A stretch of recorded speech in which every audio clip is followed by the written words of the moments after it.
Hi friends, welcome back to the channel. My name is Danny and I am so not an expert. Recently we finished a project. Thank you so much for joining me for that. It was so much fun and it turned out so much better than I expected it to. So now we're getting ready to start a new project, but before we do that we want to do a little bit of maintenance to our existing tools to make sure that they're all set up and ready to go for our next project. So join me today so that we can clean up the machine a little bit, change out some blades, things like that. Say hi to Angel again. All right, guys, I'll bring you back in just a second. Okay, so here are some of the tools we're going to be using today. Now again, check your machine. Make sure you read your owner's manual to make sure that you're not doing any damage to the machine as you're trying to clean it. I've read the owner's manual for my machine. I'm familiar with what I can and cannot do, and so I'm going to show you what we can do today. And maybe I'll point out a little bit of what we shouldn't do. First of all, I have the key here that actually came with my machine. That's to help us unlock the screws. We'll show you where those are in a minute. As well as a screwdriver. This is a flathead screwdriver that actually came with another sewing machine that I have that I like to use to get to the longer screws. I have two different types of brushes here. I have a long skinny one with really stiff bristles. Come on, focus. They're really stiff bristles to make sure that I can get in there and get all the dust out. And then I have a smaller one with really soft bristles on it. I also have a keyboard vacuum. Most manufacturers will recommend that you don't use compressed air with your machines because it actually pushes the lint. It actually pushes the lint back into the machine as opposed to pulling it out. So that's why we're going to use the vacuum. I also have replacement needles because I like to change my needle at the start of every new project and sometimes even in between the project depending on how long it is and how the machine is reacting. I also have some machine oil here. Be careful with the machine oil. Most standard domestic machines will not require any oil. So again, I'm going to say it again, read your owner's manual and make sure that you're only putting oil where you're supposed to and not putting it where you're not. All right, I'm going to pull up my machine and we're going to go ahead and get started. Okay, so I've got my machine all set up. So the very first rule before you do any maintenance to your machine, reach over and turn it off. That way you know that you're not going to accidentally hurt yourselves. Now another option for you if you really need the light that's underneath there because you're having a hard time seeing.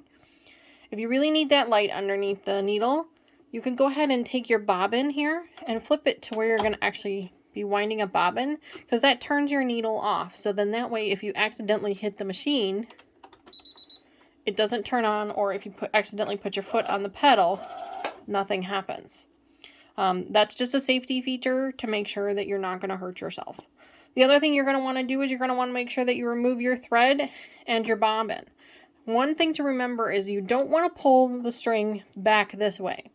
Your machine is made so that the string comes down, not goes back up. So you always want to cut your string here and then come down to the needle and pull it down this way. Now I understand that wastes a little bit of thread, but it's a whole lot better than having to maintain your machine. Now that you've pulled the thread out, you can go ahead and pull the presser foot off. Okay, so we put the foot off, and now I'm going to actually take the needle out. I'm going to use my key, which is this piece here. Sorry for rocking the camera. It's this piece here. This is your key. We're going to use that. There's a screw here that you can see in the camera. We're going to go ahead and put that in the screw.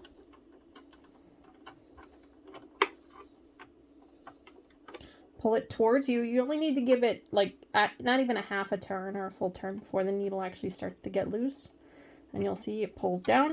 I'm going to pull that out. And now I have a sharps box inside my sewing cabinet that I will actually put this needle in so that I don't hurt myself or the garbage men or anyone else, so that I can dispose of it properly and safely.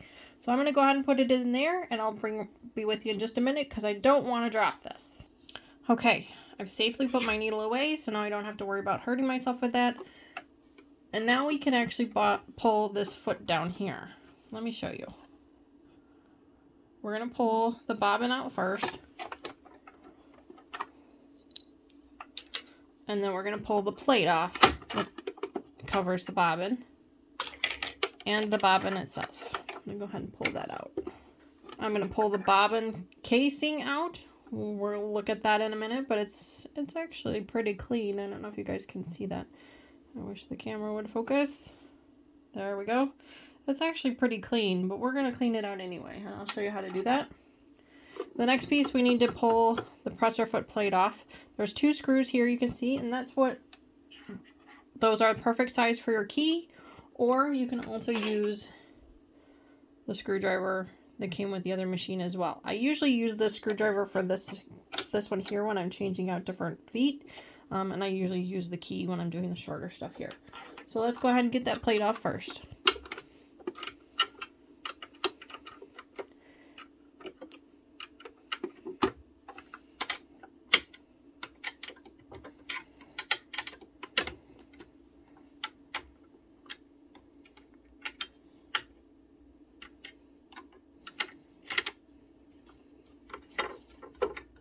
I usually just use the key to kind of break the tension on the screw, and then I'll usually unscrew it with my hands, so then that way I can hold on to it, because this is not magnetic and I don't want to lose the screw. So now that, because I've dropped it in the machine quite a few times, so I'm going to set that off to the side, and then I'm going to pull the other one out. I don't need that anymore. There we go. Okay, now I'm going to pull the plate towards me and towards the outside of the machine, because there is this little lip here that was holding it in. And so you can see that now the plate is out. And I don't know if you guys have already been able to see, but you can see my machine is filthy. Let me give you a better angle. There you go. You can see all the pink thread and the pink fuzz and stuff that's all in there. We're going to get rid of all that. The first thing I like to do is take my small handy dandy brush and just get in there and pull out all of the loose stuff that I can. You can see how gross that is. Pull that off. And then I just kind of pull it all away. I'm not really digging. I'm just kind of lightly going through and pulling off whatever fuzz I can. I'm going to kind of give it a little bit more of a deeper clean when I pull the vacuum out and things like that. But I like to get the big, I don't want to say chunky because it's not really chunky, but the bigger stuff out first. So I'll just dust that off a little bit. Okay. I hope you guys could see that. I wasn't really paying attention to the camera, so. Alright, so now I'm going to turn the vacuum on. It's probably going to be a little loud, so I might actually mute the video just for a moment for you guys so that you don't have to listen to the vacuum.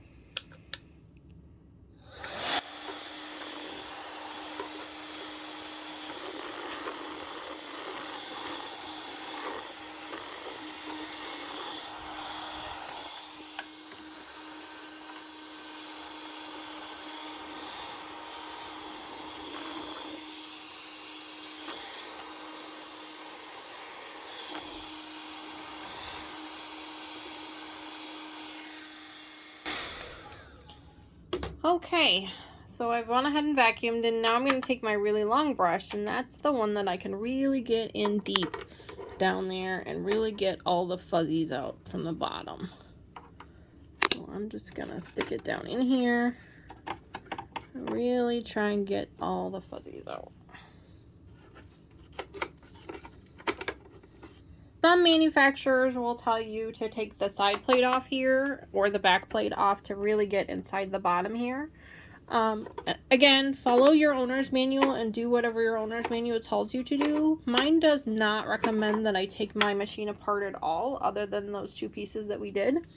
And so I'm not going to do that because I don't want to cause any more damage. Now, I do take my machine in once every 2 years to a specialized dealer for the brand of machine that I own, and I have them do a deep clean, and that's where they actually take the entire machine apart, and they really get in all the nooks and crannies, and they pull out all the lint that I couldn't get to, and they pull out and they go ahead and they oil up all the pieces that I can't oil or that my manufacturer tells me not to. So I strongly recommend you do that. If you use your machine all the time, then you're probably going to want to do that a little bit more often than every 2 years. Some manufacturers recommend every year. some every 2. It just depends on the type of machine you have and how often you use it. Gosh, this thing is really filthy. I'm glad we decided to do this today. Okay, so I'm going to vacuum it one more time because I've pulled up a bunch of fuzzies from the bottom here that I want to make sure I grab. So I'm going to vacuum one more time just to make sure that we get it all. So again, I might mute the video depending on how loud it is. So if it goes quiet, just bear with me.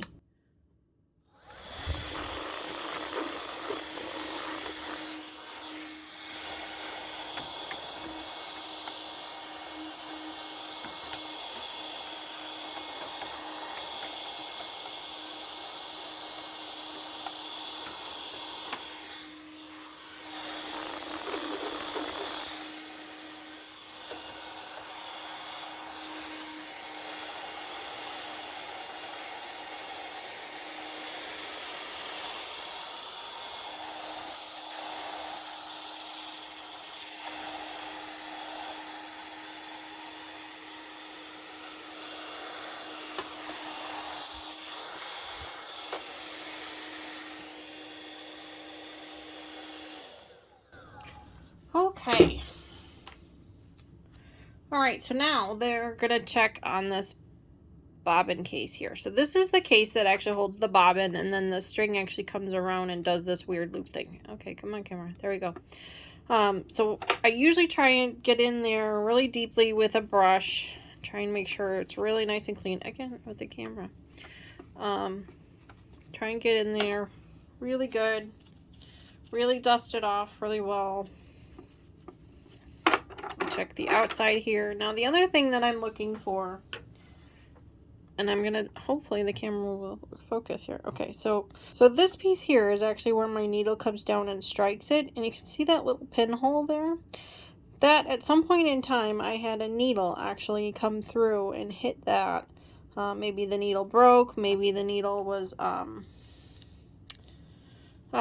you know, bent, things like that. So this pinhole, no matter how tiny it is, the thread can actually catch on that and cause your machine to jam.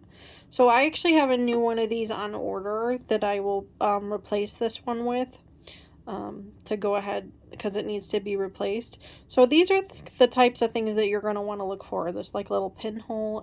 I think you guys can see it on the camera there. So this can actually cause major issues with your machine. There's a bunch of other YouTube videos out there that show the damage that this pinhole can actually cause. Now, I've been lucky in that no damage has been caused to my machine as of yet, but I'm not going to take any chances. So like I said, I do have a new one of these on order, and as soon as it comes in, I'll go ahead and replace it. But I'm going to put this one back in the machine just so you guys can see what it looks like. But I promise you, when we start our next project, I'll have a new one of these in place. I'm going to put it back in so that this little striker piece here, there's a little striker piece right here. Again, camera. There you go. This little striker piece right here is touching this piece right here. So I put it in this way like this. Come on. And right now it's going to kind of move all over the place because the plates are not in place. Once the plates are in, it kind of prevents it from moving. But the other thing I'm doing is I'm kind of sliding it back and forth to make sure that there's no binding. Nothing. It's not getting caught on anything, which would indicate that there might be some grooves in this plate here, or something on the bottom of this that's catching it.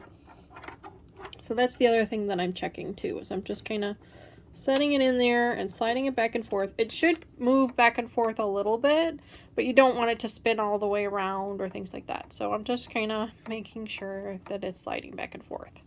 Now my machine actually recommends we add a little bit of oil to the bobbin case that's down here. I just did not too long ago, and touching it, I can still feel that there's some oil down there. So I'm not going to add any more to it, but my owner's manual does recommend that I do that every once in a while. Check your owner's manual to see what you should or shouldn't do to your machine. Like I said, a lot of the newer machines do not require you to oil them at all. In fact, they don't want you to oil them. So be very careful with that, because too much oil can actually cause just as many problems as not enough. So it's important that you keep that in mind. So we're going to put this back in here. Okay, so now we're just basically ready to reassemble our machine. So I'm going to start again. I'm basically just going to assemble it in the reverse order of how I took it apart. So that would be this metal plate first. And so I'm going to slide that in here. The lip goes underneath.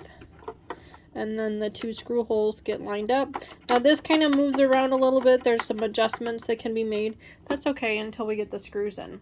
I like to put the screws in loose. Let's pray I don't drop one. Otherwise, I'll have to go get my husband's magnet. I usually put them in kind of loose just until I get everything situated, and then I go ahead and I adjust it. And what I mean by adjusting it, here I'll show you. Let me get this other screw in first. Let me show you. Come on.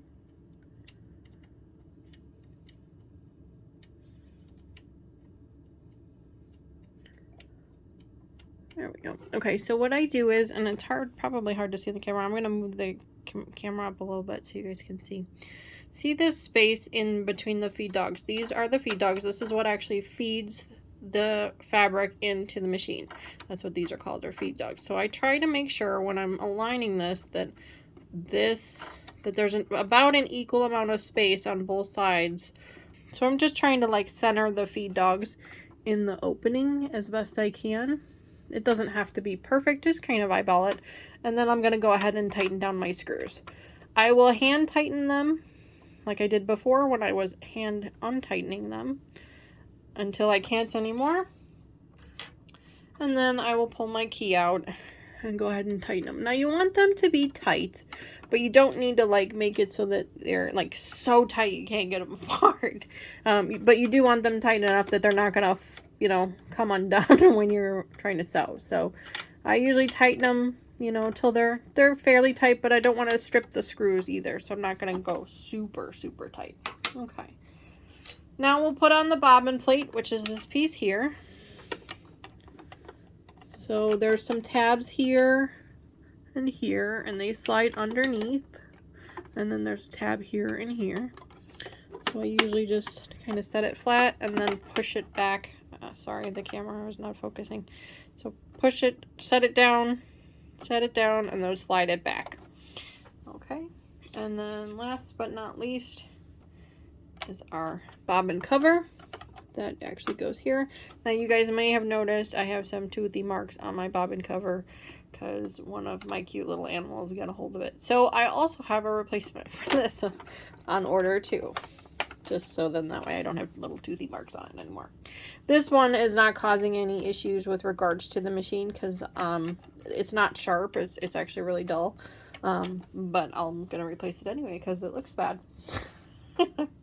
Okay, and then last but not least for the machine is we want to put our pressure foot back on. Now I keep my 1/4-inch pressure foot on just kind of as my standard. I have a couple of other pressure feet that I kind of swap between depending on the type of project, but I just like to use my quarter one on there as a standard. So I'm just going to put that down, and then mine is just a quick attach, so I just drop the foot and pull it back up, and now it's in there. Okay, I'm actually going to throw my bobbin back in here too, so that I have that. Drop the bobbin in, pull the string. I'm so sorry for the camera, guys. I'm still trying to figure this all out. I appreciate you guys being so patient with me. So we're gonna slide that back on there. Okay. All right, so I'm actually gonna I don't think I'm going to thread the machine. I think I'm going to leave the machine unthreaded for now because I don't know what thread I'm going to use. But we have one more piece of equipment we want to maintain real quick. It's something pretty simple and easy, but I'll show it to you guys anyway. So I'll bring you back in just a minute. I'm going to put my machine down so that we have the table back. So I'll be right back. Okay, you guys have probably already figured this out, and you're probably yelling at me on the screen, and I can hear you. We forgot to put the needle back in the machine. So let's do that first, and then I'll put the machine down. So I've got some spare needles here, so I'm going to pull one out. I I can't believe I forgot the needle. Oh, it's so funny. Okay, so I'm gonna try to show you guys this on camera, but I do not know if, oh, look, okay, I'm got it. Okay, so see how there's a flat spot on the needle. See, I don't know if you can see this piece here where the writing is, it's flat. That part of the needle actually goes towards the back, and then that's what makes it easier for you to put in your machine. So I have a little hole up here where it goes. So I'm just gonna reach in there, slide it up in there as far as it'll go. You know, until you hit some resistance, and then I'm going to turn the tightening screw here. And again, I hand tighten first, and then I'll get my key. And I'm just going to give it a little bit of a tightening. I'm not going to, like, I don't want to make it super tight. I just want to make it so it doesn't fall out when we're trying to sew. Okay, now the machine is done. Okay, so the last pieces of equipment we have are our sharp pieces of equipment, which would be your rotary cutter and your seam ripper. I grabbed this spool of thread because we're going to test out our seam ripper to see how sharp it is. And I'm going to show you that in just a second here. For those of you who've watched my unboxing video, you will know that I am super excited because I have my very first fancy dancy Olaf Endurance blade, so we're going to put that in. And if you haven't seen my unboxing video, I'll put a link in the description box below, or maybe I'll try and put it someplace. I'm still learning, so I'll try and put it in the description box below so you can see it. But I am really excited about this new blade. I've always used the cheap, inexpensive ones, although they're all expensive, don't get me wrong, but I've always used the cheaper ones, so I'm really excited to try and use this new one. So I'm just going to open that up real quick. And I'm also excited for the case, because the case that I have from my other ones actually broke. So I'm really excited I'm just really excited to use that. All right, so I'm going to open that up. So every rotary blade cutter is a little bit different. We're going to set this aside for right now. Every blade cutter is a little bit different. Some of them have these little pins on the back that you pull out. I bought this one because one, because it's purple, and for those of you who don't know, purple is my favorite color. The other reason I bought it is because it has a quick release on it, so it's just this one little button here, and I just pull it down, and it releases the blade for me, and I don't actually have to touch the blade, which is nice, but you can see all this junk and gunk and grossness that shows up underneath the blade. So I actually take the same brush that I use for my machine, and I just kind of clean out all that junk and gunk and grossness. Sometimes I'll have to pull it out. If it's really, really bad, I'll even pull the vacuum out and try and vacuum it up, but I think I can get it all with just this brush. Yeah, there we go. Okay. So again, I have a sharps container that I put all of my sharp pieces in. You guys probably saw it in one of my last videos, and you're probably like, why does she have a hazardous waste container in her sewing cabinet? And it's not. It's for the sharps. It's for these blades and for the needles so that nobody gets hurt. So I'm going to go ahead and dispose of that real quick. Put that in my sharp container, and I will be with you guys momentarily. Okay. I put that away. Now I've got fuzzies everywhere. So this is the little nut that holds this piece in here, and then that clamps on there. So I always like to, again, take my little brush and go around and make sure I get all the fuzzies and grossness out of it to clean it out. And then we're going to flip this one out, and you'll see it's probably hard for you guys to see. Let me see if I can zoom in. Too far. It's kind of hard for you guys to see, but there's writing on the blade itself, and that's how you know which side is the front and which side is the back. The writing faces you, so I actually need to flip this over onto the screw so that when I use it, the writing, let's see, yeah, you're not going to be able to see it, unfortunately, but just take my word for it, there's writing on there. Okay, and so I make sure that that is facing the nut. Then I put this on top and slide that back. And now make sure the safety is on all times, because these are very, very sharp and you will hurt yourself. So make sure the safety is always on. And now we are ready to go for our new project. And I'm going to put this away and use that for another thing. Okay, so last piece of equipment that we need to check on is our seam ripper. Now this is one of those cheapo ones, and I buy a bunch of these and go through a bunch of these cheapo ones because they don't last a long time. Some people have said, oh, you know, if you spend the money on a nice one, then they last longer. The way I look at it, it's always a piece of sharp equipment, and at some point they're always going to dull. So whether it's a nice expensive one or a cheapo one that came with some thread, I think either way they're going to be inexpensive. So what I do is I actually just take a little piece of string, and I probably could have used the string that we pulled out of the machine earlier. I didn't even think about it. But I wrap it around my finger like this, just so that I kind of have a loop. I'm not, let me try this again. So I'm just trying to wrap it around so that I have like a loop here.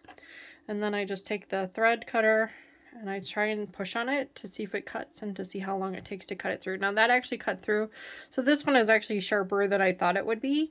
A lot of times I'm like pushing on them and I'm like, it's not cutting, it's not cutting. And then that's when I usually know I need to replace it. So this one's actually sharper than I thought. I didn't think it was going to be as sharp as it was. Let's try it again. Yeah, see, it's actually cutting pretty good. So I'm going to go ahead and keep this one in the rotation for the next project, and then I'll switch out maybe after the next one. So I'm going to keep that. Always put the top back on so you don't poke yourself. And then I'm going to go ahead and put that back in my cabinet, and we'll use that again for the next project. Alright guys, so our machine is all set up and so are our tools, and we're all ready to go to start the next project. So the next video, we'll start a new project. It's probably going to be that Valentine's Day table runner that we saw. I also have another little mini project that's going to be kind of in the works that I'm excited to share with you guys as well. So if you haven't already, please consider liking and subscribing on this video and share it with your friends. Like I said, I am trying to grow the channel. I don't expect it to grow very quickly. Although, speaking of growing, I want to say thank you so much for all of your guys' support, all of your likes and subscriptions so far. I'm just overwhelmed with the amount of views that I've gotten already. I did not expect that many. So I'm just so grateful to you guys. So again, please like, subscribe, share, comment down below. If you guys have any questions about anything that we've done today, or any questions about your machine, I'm happy to try and help. Again, I'm so not an expert, but I will try and do what I can to help you, give you some resources, maybe get you in touch with a local machine shop that can help you as well. So if you need to get a hold of me, just leave a comment down below and we can chat there. Alright guys, I'm going to take off. I will see you guys again really soon. Thanks for joining me.